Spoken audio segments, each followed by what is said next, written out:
Okay.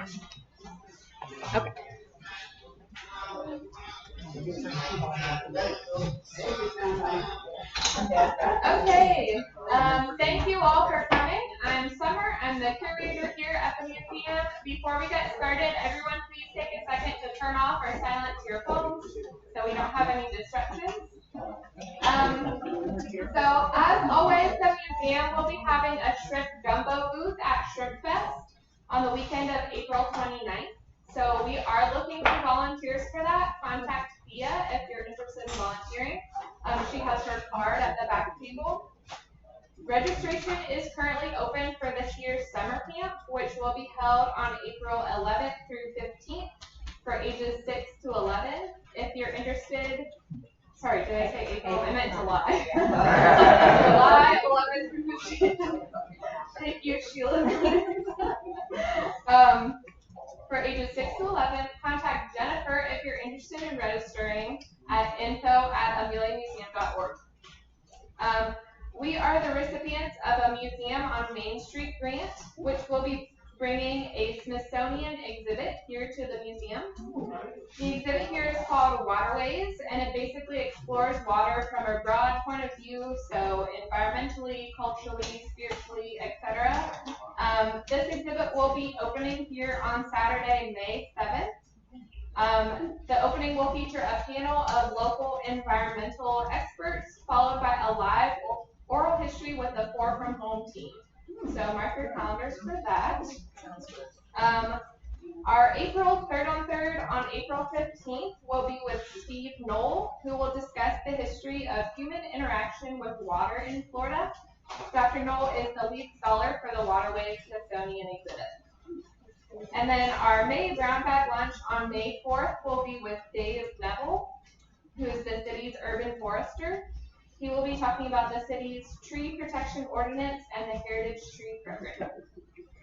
So that's it for my announcements, but today we have Thea. She walked out to blow her nose, but she Never no secrets. I'll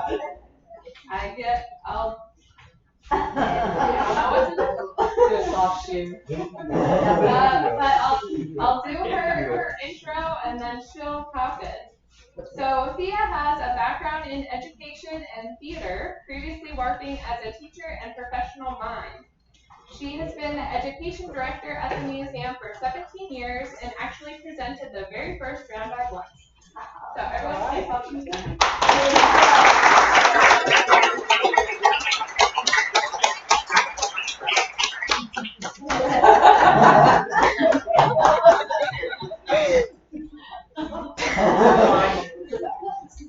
Thank you so much for being here. I tried to tell most of you that this really wasn't that, a program you wanted to hear.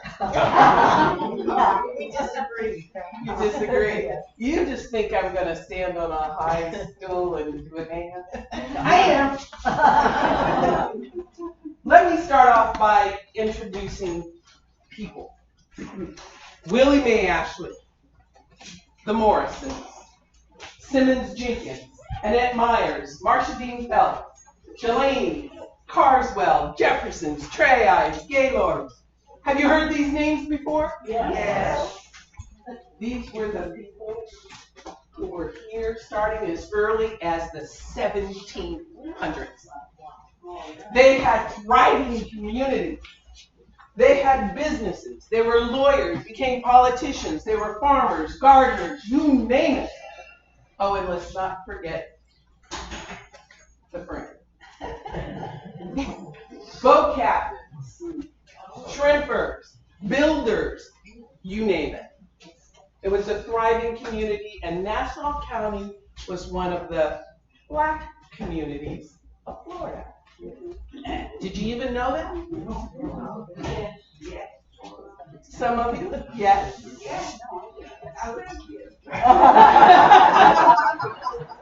There it is. Now, here's an interesting thing you need to understand. When it comes to census, you are familiar with that word, right? That's how we document who's what, who's where, what they've done, who they brought with them. But let me tell you a little tidbit.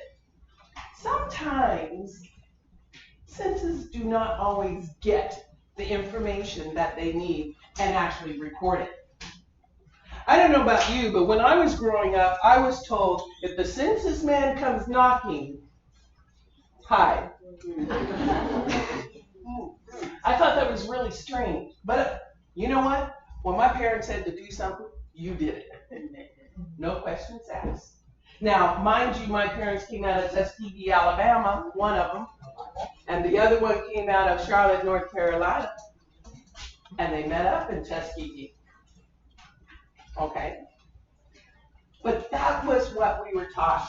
Well, in the early 1700s, recordings were of the blacks who came here.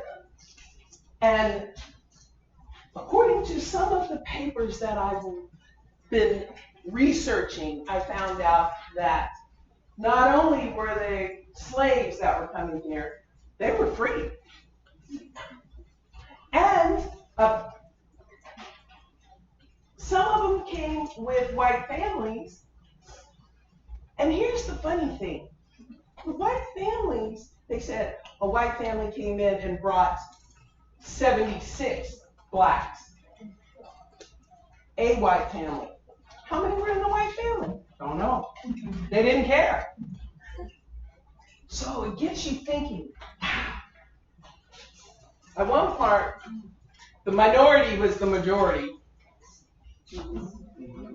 And we ran the town. Yes.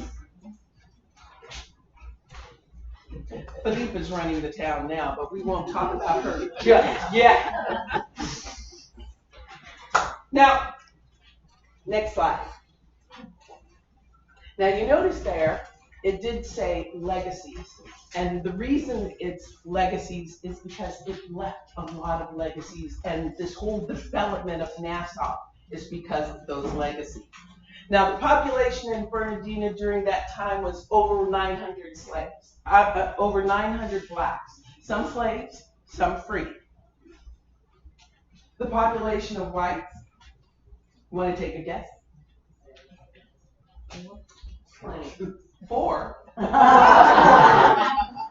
400? Nope, too many. 200.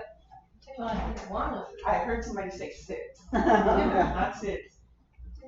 200, a little more. Oh, 250. 250, inch up a little bit. 275, 300. Yeah. So who was taking the census then?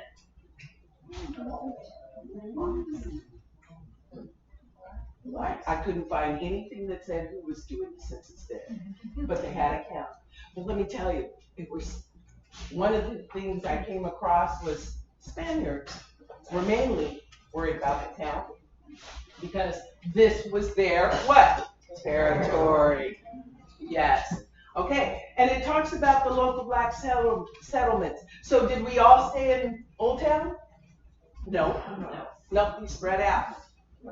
Because, you know, sometimes families don't always get along. But sometimes the families are so big, you needed to spread out. But they kept in contact. What do you think makes them keep in contact? Take a guess. Take a guess. Culture? Food.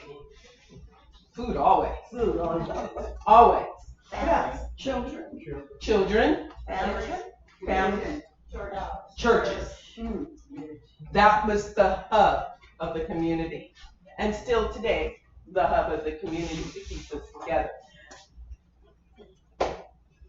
One of the things you also need to understand is that in Nassau County, because of how the Spanish looked at having land and staking their territory, they were willing to give land to whoever and whomever wanted to come here, and they encouraged people. All you had to do was become Catholic. Yep. Now, I don't know about you, but if somebody said, look, I'm going to give you 10 acres, all you have to do is become Catholic. Now, I might have grown up something else, but guess what? How do you leave a legacy? Land. I'd be the first one to say, yeah, I'll take it. Want to give me a few more? I can make these two over here that are part of my family become Catholic too. Not a problem. And they were allowed to prosper. Now, the more I dug into this particular subject, the more information I found. And let me tell you, making myself stay on track was difficult because I found out so much information that I didn't know, and I've been here for 17 years already. That doesn't mean if you've been someplace for a long time, you know more than the people who've been here. No, I'm not saying I know more. I might work in a history museum and the information is right there, but not all the time can you always find what you're looking for in a short amount of time. But the more I looked, the more I found. And the names go on, and they're still here. You can look around this room and see people who've been here for a lot longer.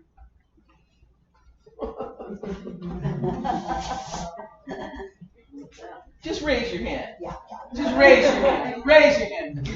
Raise your hand. Raise your hand. Go ahead. Raise your hand. Go ahead. Go ahead. Raise your hand. Next slide. One of the things to understand is that in this area, it did spread out. And in Old Town, during the 1760s, all the way up, these are only some of the names. Now, there's 3 on there. Once I started putting more, they wouldn't fit. So I'll start with those, okay? But I'm going to read you some other names. And the reason we say their name is so you will know them. You will recognize them. And when you see street names, you're going to say, wait a minute, I heard that name before. Because the streets are named after these people. In Old Town, there were Wilkins, Williams, Cook, Floyd, Dinigo, McDonald, Mitchell, Campbell, Cribb, Danberg, Hibbard, Johnson, King, Francis, Foster, Nab, King. Oh, I said King. A lot of Kings. And Prince, and Albert, and McCall. That's only some. Next slide. We might have been brought here to be slaves, but during the Spanish period, if you wanted to buy your freedom, all you had to do was go to the Spanish official and say, I'm looking to buy my freedom. And the Spanish official would come back with, what are you going to trade for it? What do you think you do? Become a Catholic.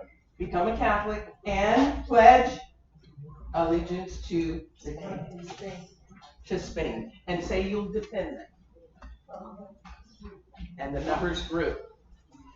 Some of the other names. Next slide. When war came, it was another chance for blacks to expand, to earn their freedom, and many did. They went off to war, and they came back. And those that came back brought with them their families. Now, the Spanish had already figured out if you wanted to keep a man happy, present him with a wife. So they provided them with wives. Well, keep some men happy. Let's throw a bunch of wives at them. No, not the idea. But they knew that it would help in growing the freedom and cultivating this land, and they did. So what you see here is Delaney's arrival in this area, coming right across, right after the Civil War to Fernandina. And I mean, they wasted no time, because as soon as the proclamation came down, they came over with 9 to 10 to 11 children? 11 children, I think. Is that what you've heard? No. 9. That's true. A couple were left back, from what I understood. Okay. Another Delaney. Thank you for correcting me. Okay. And what keeps them thriving? The churches. By then, as Nassau County began to grow, and remember, Nassau goes all the way out past Yulee, past Callahan, past Hilliard, and there were all these other little towns in there. A town called Ratliff, a town called Italia, a town called, what were some of the others? Kingsbury.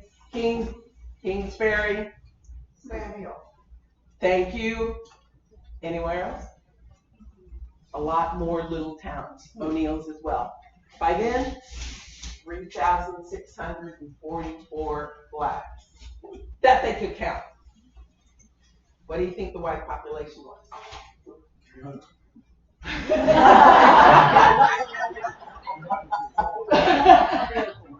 Okay. The white population grew too. 2,400. 4,400? 24. 2,400? 1,000. 2,000. Actually, it was more like 24. 24. But as time went on, it changed again. Next slide. Now, what you're going to find out as we go through some of these slides is not only part of the land that they were in, and how many of you actually know where the Harrison plantation was? Okay. It's towards the south end of the island, and the south end of the island was a great location for a plantation. But after the war, we had that plantation went away, and that land was given to the slaves as well as the free blacks in the area, and their families spread out. Next slide. We already talked about the fact that the churches keep them together. Yes. And these churches came about. The Zion Church, the AIMH, First Missionary Baptist Trinity, and the Catholic Church. There were even other churches that branched off from these churches that incorporated. Because sometimes, well, let's think about this. How long does it take for you to get from Hilliard to here? Years ago, 45 minutes. Right. But we know, because it's written in our archives, and there's records of transportation, of trying to get the families to all come together from that far out. So you can imagine why churches would begin to spring up.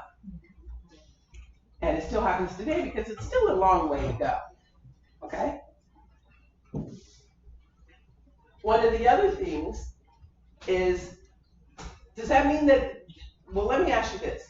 Do you think that they wouldn't communicate with their families that they left behind on the island?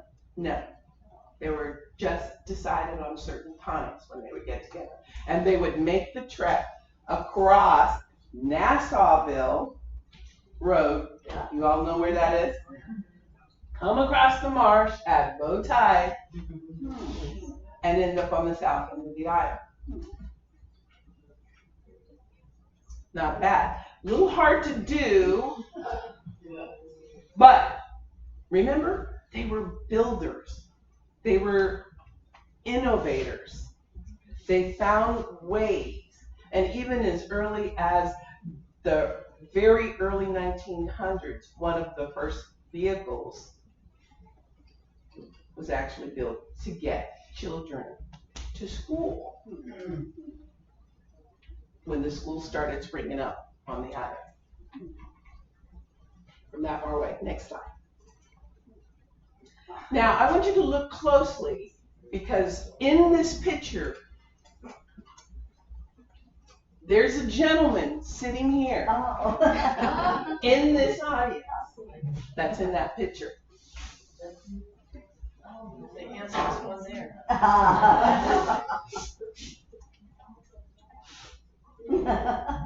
Next slide. Top left. That's pretty good. You recognize them, okay? Okay. Well, I don't know what happened to that one. There we go. Okay, so some of the people that lived here, grew up here, and let me just name some of these. Again.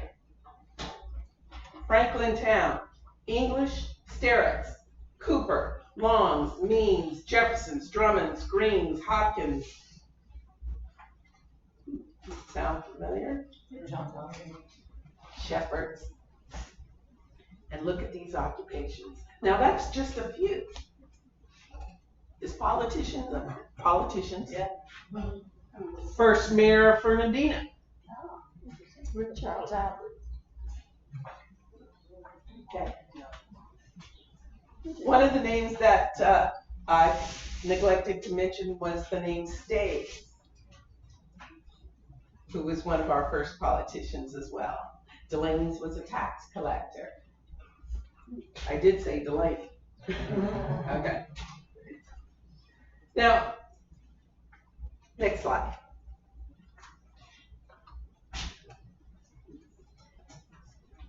The census were handwritten, and taken down. During the British period, it was another opportunity to record a little more accurately. They did the best they can, but we all know that when you're looking at handwritten items and you're getting the information by way of, because there was no telephone, there was no internet, you have to look around and talk to people to get the right numbers.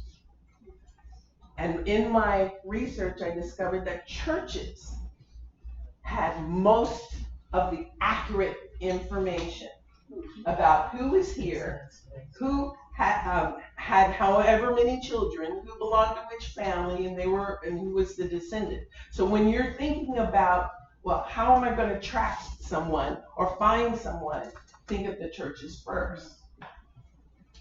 And then you can get more information. What you see here is the 1830 population, and it was recorded by the Spaniards that were left and some of the British that were left. Now, do you understand? Are you able to see Fernandina's population? 13% Black. But look at Nassau without Fernandina's population. Pretty big. Now, you're probably thinking, well, gee, I'd like to see the comparison, right? Look at that. Yeah. Look at that. Next slide. Almost half and half. Wow. And look at the trees. Wow. Yeah. And this was while we were still out of old town. Yes. True. Thank you. It's why we're still out at Old Town. That's what 1850. Next slide. Within the same year, what do you think is going on?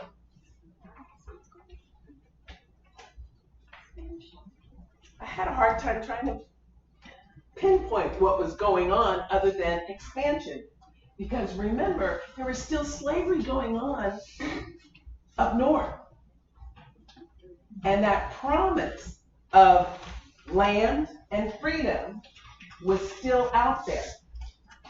Can you tell us since we can't read? Yeah. Oh, you can't read? Don't worry, I can't hear. Okay, this side, see the blue? Yeah. White. See the orange? Yeah. Slaves. See the gray? Free, blacks. Okay. Next slide.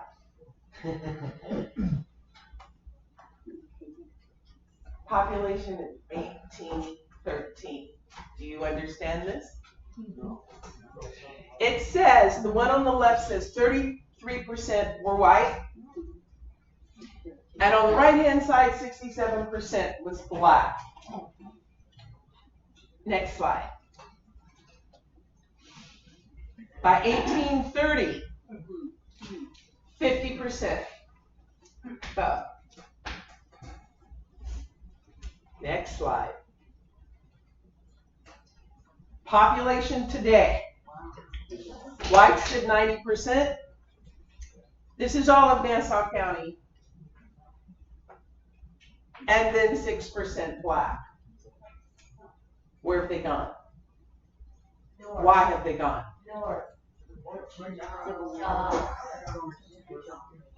You didn't know this was going to be a class. Jobs, main thing. Tours. Okay. Jim Crow. That was the biggest thing. So you have a migration. Now remember also well, maybe don't remember, but let me also state this. The census began to count anyone of color, anyone who had black or Indian or Chinese or Japanese or anything. Those were the people of color. But still, That's right. yeah. Now, that population today, and I will tell you, this was after the 1950s. Okay. So, what I needed to have done was put after 1950 up there, when it began to change drastically. The population today, actual, is even a little less and a lot more. Now, let me put it back at you. When you first got here, and I'm not talking about you. You've been here for how long? Since the Indians left. Okay. If you were coming over and you were an enslaved person, remember, enslaved didn't always count just the blacks. They were indentured servants. They were Indians, Native Americans, who were being moved from the north. And that promise of freedom, by just switching your faith over, doesn't matter what you do behind that closed door, just mattered what you did on paper. What would you do? Be Catholic. Be Catholic. Stay where you are. You know how we get really attached, humans get attached to something, and we want to stay where all the family is. Right? Yeah. I'd leave. And I'd look for another place to have that freedom. And isn't that how this whole area started in the first place? All of the United States. I know your brains are like, well, yeah, common sense. Well, let me tell you, when the slaves were being brought over here, and some of the recordings talk about the injustices that they endured to come to this new world, no matter who was bringing them. And then there's some records of those jumping ship. Now, if I was on a ship, and I had been on a ship for 3 months, and I saw land, I'd jump ship too. Shark, land, freedom. My own boss. I take the chance. And there's many that did. There's a whole history out there of people who did just that and landed along the different islands in this southern part of the U.S. It started as soon as North Carolina, South Carolina, Georgia, and Florida. And we know them as the Gullah Geechee people. The history that is with them, and they were able to survive and be strong and endure whatever came their way and hold on to their communities. And once again, it was through the churches. The sense of community and belonging and keeping their story alive by telling the story of their people. And they still exist today, right here in Nassau County. And you know what? Through all the census I saw and read and researched, there's not one just for them. But they thrive today. And luckily enough, there are people who are keeping that history alive. And I hope that when we have the opportunity to talk more about them, you will come and hear that story too, as time goes on. Next slide. You have any questions for me? That was a quick one. Yes. I'm a little confused about when did the Spanish territory become part of the United States? When did Florida not be Spanish? When did Florida not be Spanish? Right. Well, let's see. Wasn't in the presentation, but okay. No, well, Yeah. I mean, it has a lot to do with the migration of the blacks one way or the other. Right. Right. They have promise of and so on and so forth. And one of the after things. that, Okay. no, after that, everything changed, I would assume, because you didn't have that reward to come to the place. You're correct. We didn't have the reward to we didn't have the reward to come to this place. However, it continued because when the Spanish were here and decided to cede this area over to Britain, what? In the U.S. of 1821. 1821. Adam and Eve. Yeah. So after 1700s. Okay. And I'm sorry, I wasn't prepared for that one. I'm glad I have a dose because that transition, she's got her notes and notes. One of the things you still need to understand, the word was still out there because one of the things that Spain did in order to get the British to come here and create was they promised them land too. Same with the British, and the British brought slaves with them. But my question, I got satisfied about the Spanish, Okay. the British, Okay. and after all this, and after the Civil War, there was the proclamation. Okay. Did all the people in this territory become citizens or become U.S. people, or how did that work out? Yes. Yes.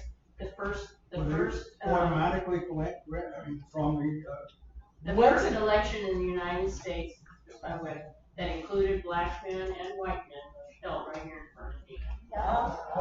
1865.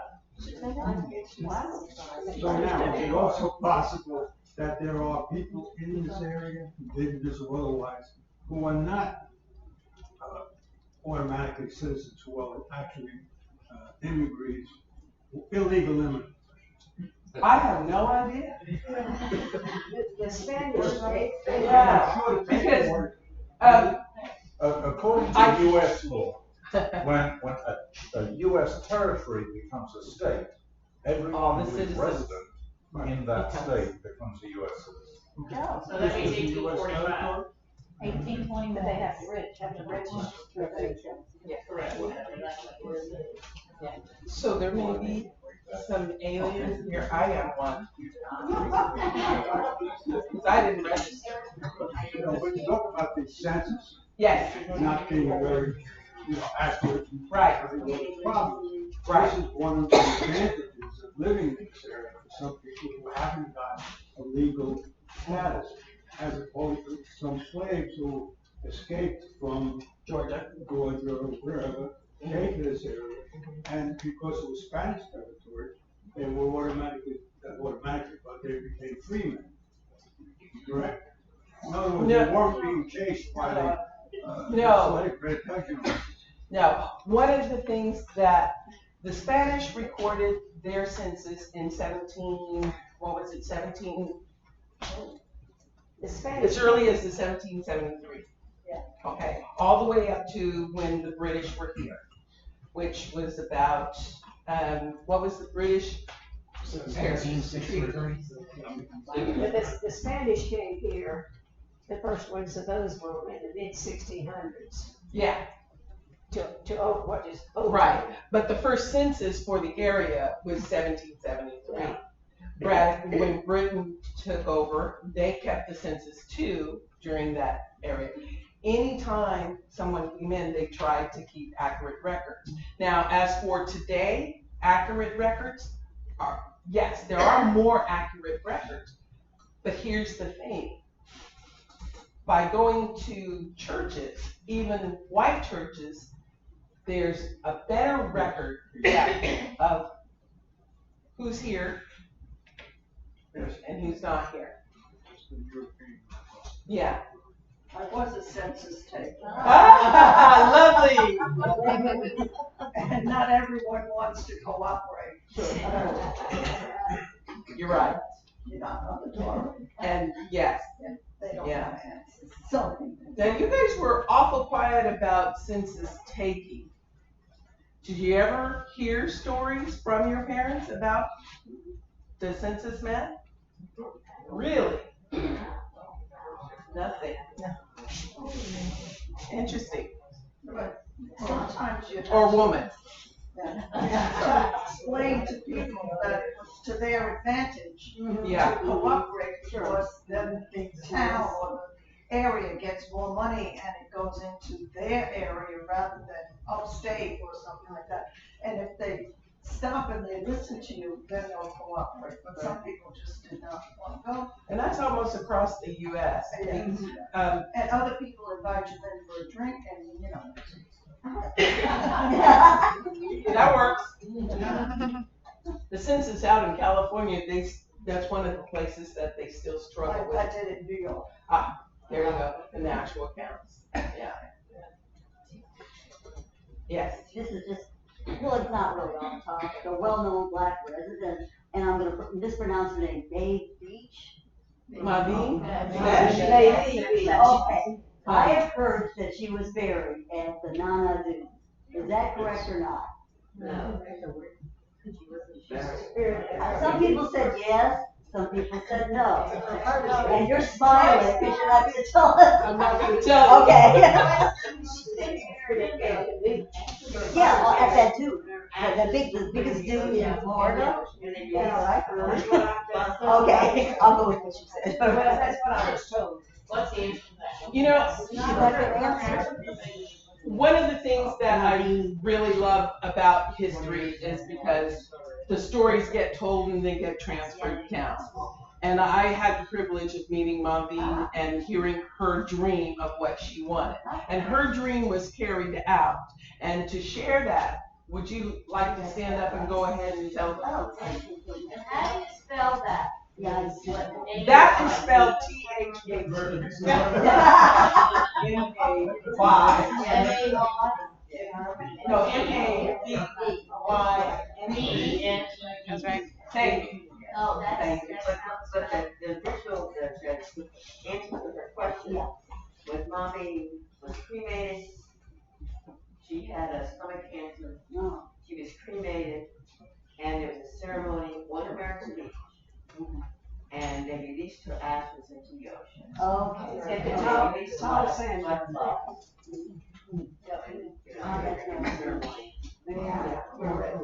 The ocean and the sand. The ocean and the sand. Yes.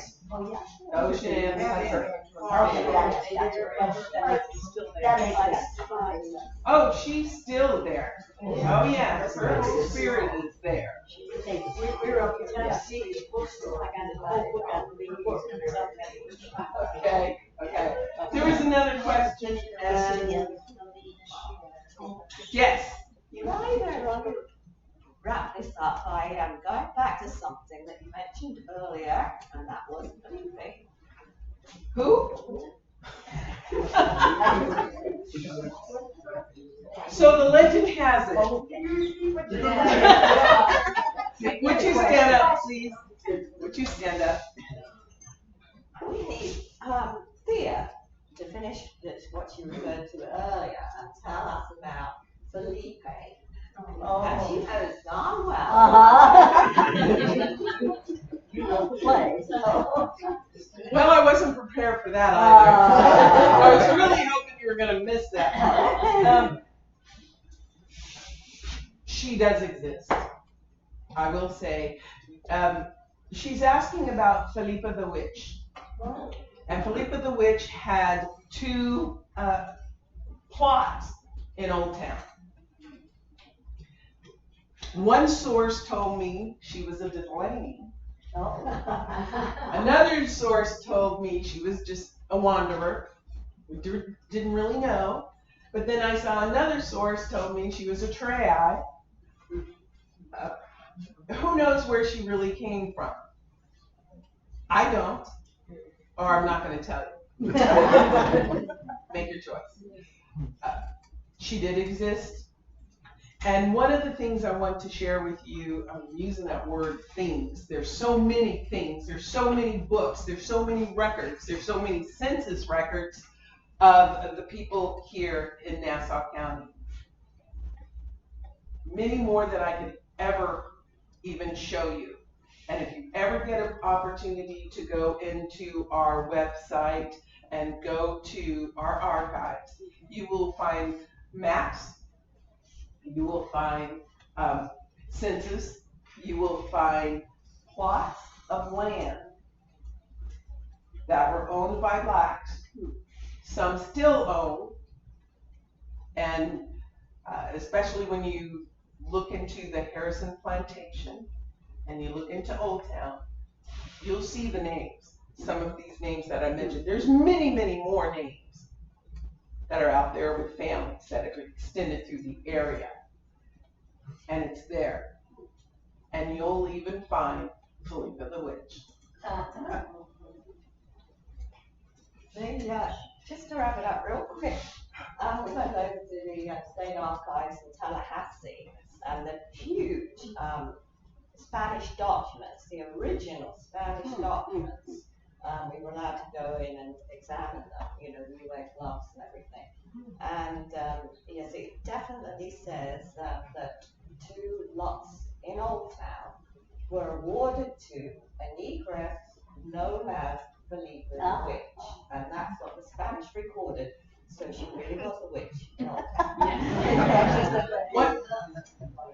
Something else. When the Spanish recorded and did their census, you will find in the British one and the Spanish one said, if I remember correctly, that they recorded anybody who was in a household and anybody who was even just in the area.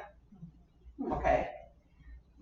And they would say, they really wouldn't use the word whites or Negroes or anything. That's what I've discovered in one of the resources that next slide is a resource slide. One of the resources I have in there. Now the British were a little more particular, and they were able to say whether it was a male or female, but they would never say exactly the age. They would give a range, 5 years old to 30. And they would say male or female. They would record a white family with a name, and then they would name, unfortunately, they wouldn't say blacks, they would say pieces. What? Pieces. The Spanish would at least say white or black, and then give the count. As time went on, it did change, and it became more particular.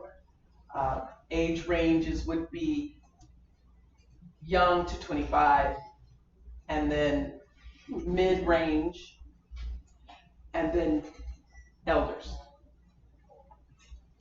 as time goes on.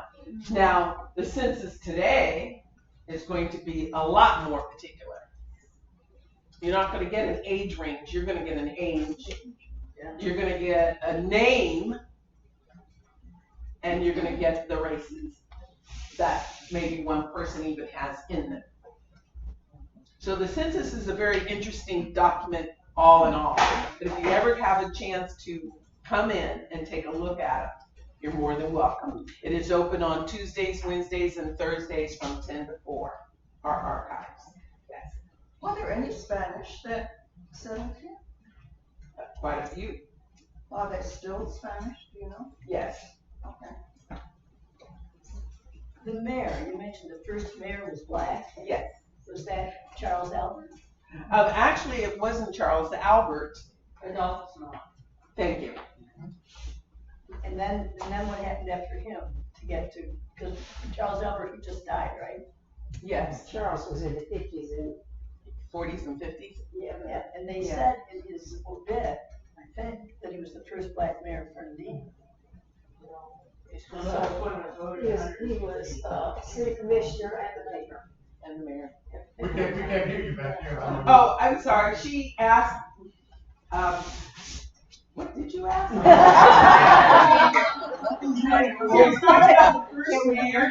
As being Charles Albert, and that was in the 1950s. Okay. That's when he began to be involved. Oh, that's when he, okay, so Charles Albert was the mayor when? I wasn't here then, but it was much later than this. Yeah, it's in the 70s. But in 1912, you had a black man named Ted. He was, we used to say that he was the first since Reconstruction. Digging into the history, found that it wasn't true. There was a black man named Ted. I think it was in 1912 or 1914. It was 1912. 1912. Yes.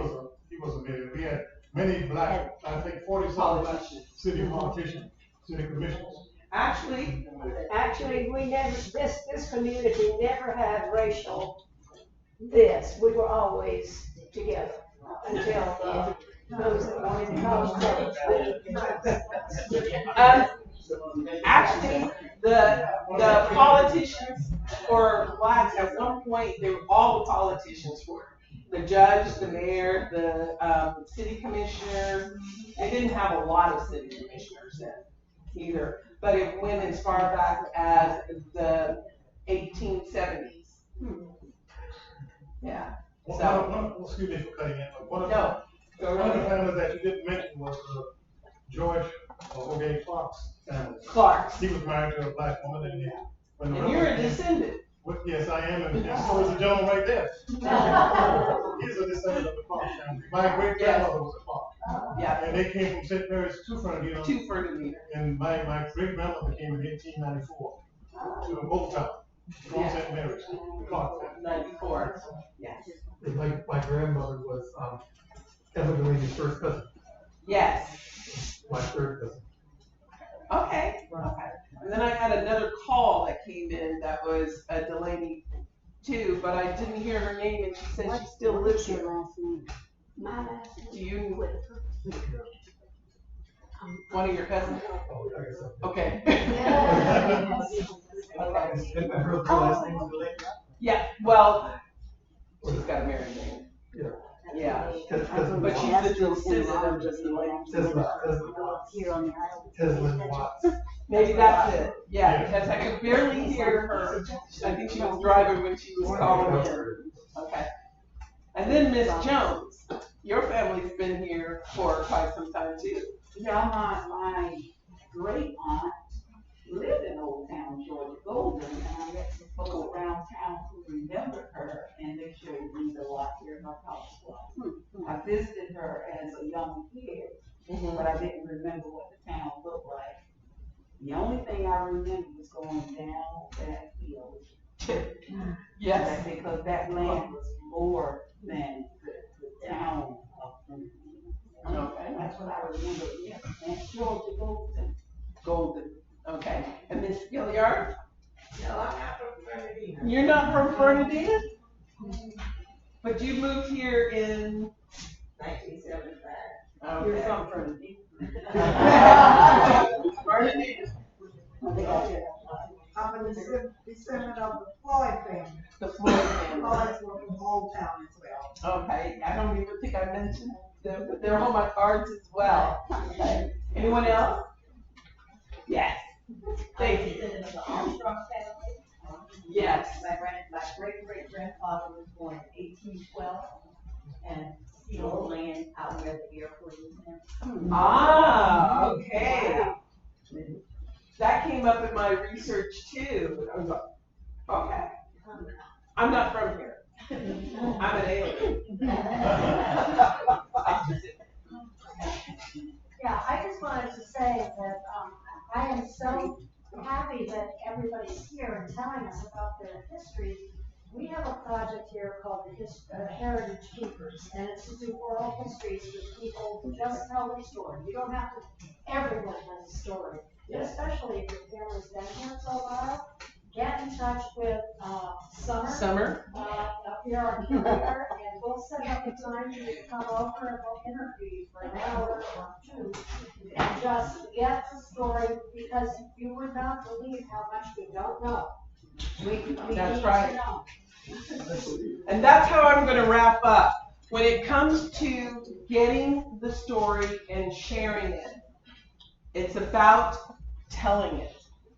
One of the things that always seemed to happen, well, at least with my family, is the story was told from one elder to the next generation and on down the line. And that's how I can tell my story. Think about that. I know the kids are not going to school to learn how to record history. Nobody wants to. What do you plan to do when you go to college? Oh, I want to record history. That is not what comes out of their mouths. And when you even talk to your nieces, nephews, grandchildren, etc., and you try to sit them down to tell them the story, are they good? No, they're busy. Yeah. But tell them this. Sit down, turn on your recorder on your phone, and let me talk. Yeah. That way you can get your story down. That way you can share it and keep the legacies alive. And don't forget to mention those names. That's the most important. I'm the education director here, and if you're having trouble recording your story, let me come to you and I will hook you up with Summer and a bunch of other volunteers so we can, because we're good at sitting and listening and hearing your story and getting it down and getting it right.